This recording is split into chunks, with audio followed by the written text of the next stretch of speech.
Hi and welcome to my channel once again, and this is Shendish Walk Part 2. Familiar ground again, walking up besides Apsley St Mary's Church, and you'll see from last time I've managed to get my phone the right way up this time. Okay, this bit looks familiar, and I'm going to walk a bit further up this time, so although we're starting in the same place and sun's out, it looks as if it's like the same time as I went last time, but we're going to walk a slightly different way, or at least on the pathway up towards Shendish House, and we'll have a look at some new stuff on the way up.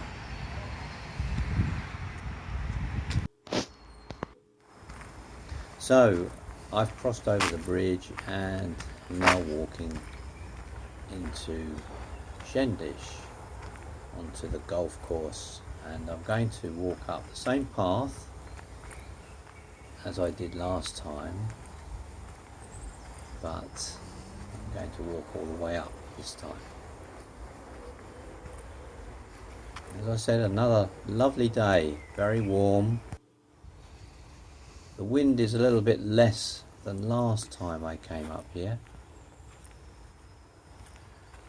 but the weather's about the same. It's as hot as it was, and we've had some fantastic weather recently.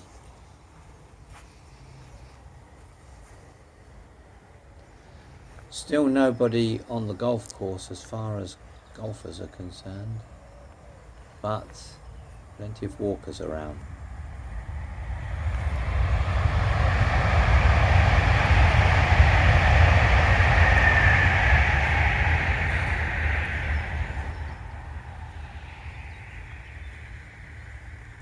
A well-trodden path this, and as I said last time, on this path either side was, or used to be, when I came up here as a boy, there used to be a fence running both sides all the way up to keep the cows in the fields basically, and this was the only route up to Shendish House. You weren't supposed to cross over into the farmland parts, but us kids did, of course. The cows didn't mind.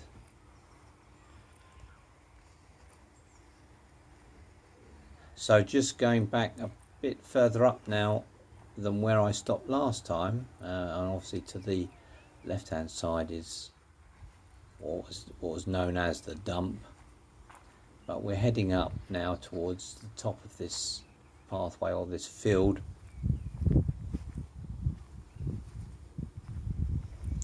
Got a little bit marshy up here. I don't know if it was just sprinklers from the golf course, but some of the path here was just completely wet and a little bit marshy. You can see it here, I think.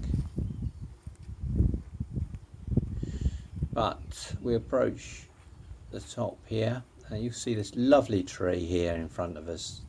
I think it's a cedar tree, but it's always been there. I always remember it being there as a teenager, and just looking down from this point towards the dump. This is where John Dickinson's lorry used to come through this opening to dump all its factory rubbish in the dump. It used to come through here and then turn, and the roadway was a metal pathway for the truck. It's a little bit more obvious then, and it's just obviously part of the fairway now, and it's been destroyed by the creation of this golf course. And just looking back over the valley there,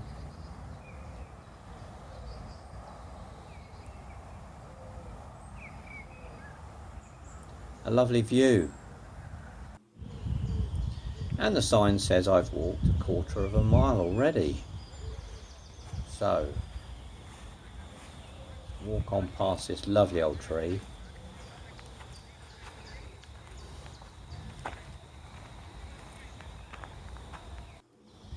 The gate that used to kind of be shut in John Dickinson's day, and obviously it's of no further use, it's just left there partly ajar, and we walk on through. There's another barrier here. I'm not sure if that was around back in the day, but there seems to be some sort of bar across. I'm sure that's got some purpose, or had some purpose. So we're at a kind of crossroads here, and we're going straight over. And this is less like a path now and more like a road.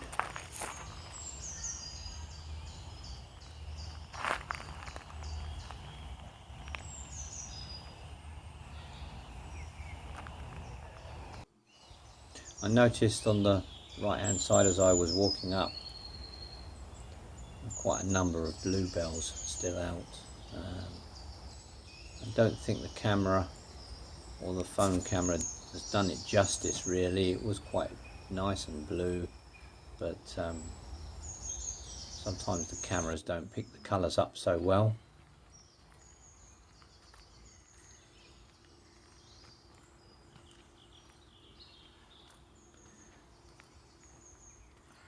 A lovely stroll,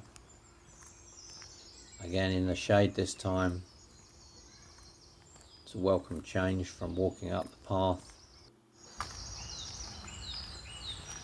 And then I passed on the right hand side a hut, as such a very large hut, and I'm not sure, it looked as if it might have been a scout hut, but I wasn't too sure.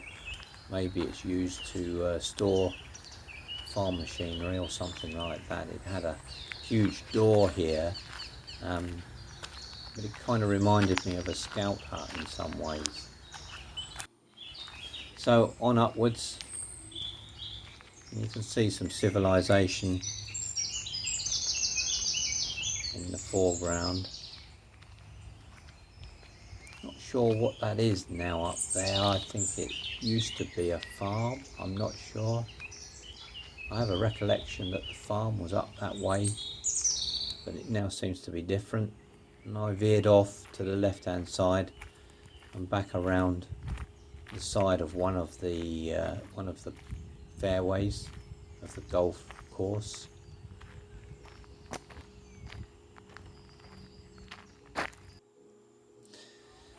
Then I strayed off a little bit into the rough and followed a fence down. I wanted to come over a little bit to go towards or walk towards Shendish House, which is over that way somewhere. Yes, I can see it now. And of course Shendish House used to be the clubhouse for the John Dickinson company, the paper making company called John Dickinsons.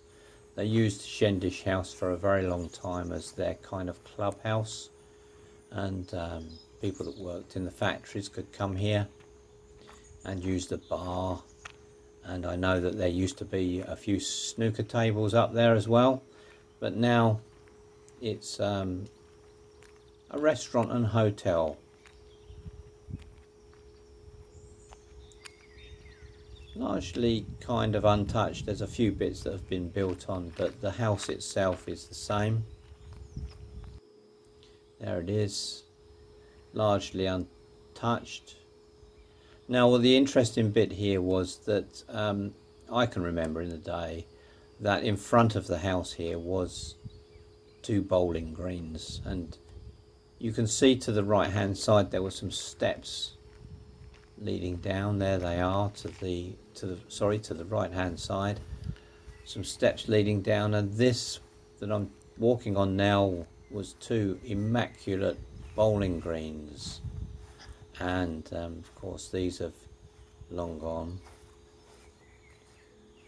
And in front of me I can only guess that the kind of covered area that we're walking towards here was some form of pavilion or small pavilion for the people that used to bowl at Shendish Bowls Club, I guess that's what it was, and coat hooks inside.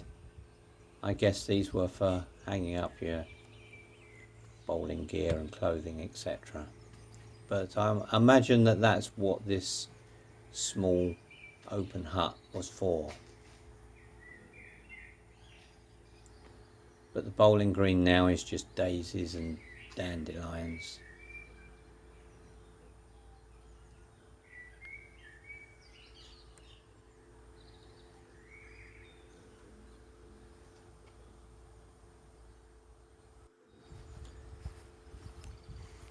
Not too many people around, which is great. It makes walking easier if there's no one really there. Social distancing obviously being observed when you do come across someone.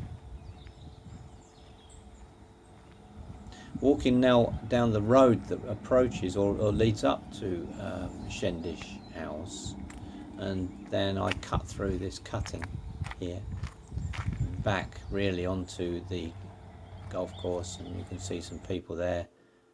They're not playing golf, they're just walking their dog on the fairway. I just wanted to approach and come over to these trees over here. The trees seem to have some significance to me way back in the days when I used to come up here with my friends with our air rifles. So I just took a detour through here just to have a look, see if anything had changed. One or two trees had been chopped down, but largely the trees were as I remembered them.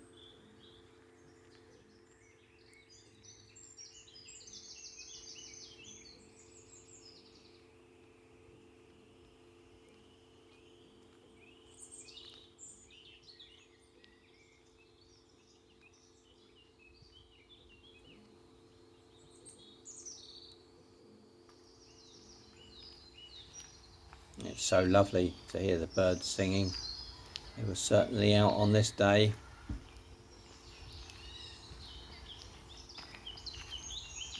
As I approach these trees, there are a few people there, a couple of people there, sitting there and enjoying the sun.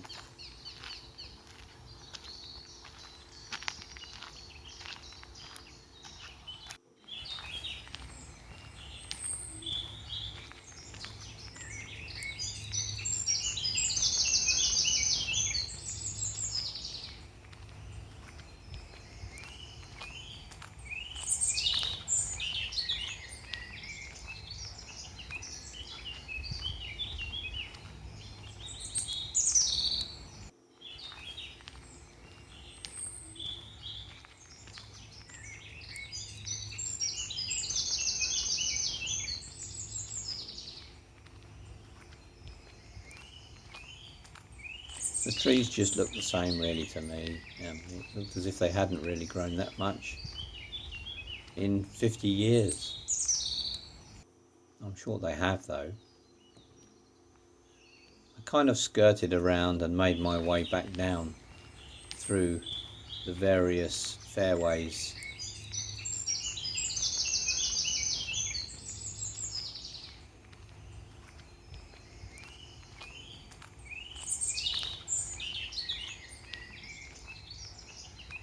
Another old tree here.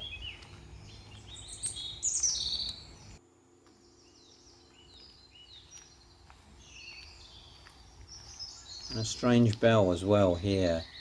Not sure. Please ring bell when finished. Maybe I should have rang it, as my walk is nearly over. Now I'm just heading back down now towards the woods at the bottom.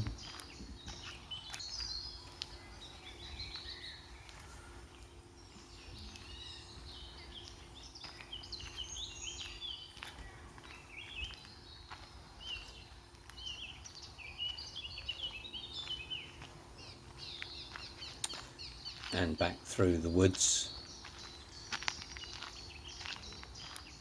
similar images to what I took last time. And I promise you next time when I come out for a walk, we'll choose somewhere else to walk, give you a different perspective. I noticed some of the trains that were passing didn't have any passengers at all, really. It's I guess trains are running but nobody using them. So now we're ending our walk and I'm back now at the train bridge, ready to cross back into Apsley and collect my car. So that's it, guys. That's Shendish Walk Part 2. I hope you enjoyed it. Keep safe. Keep indoors. Bye for now.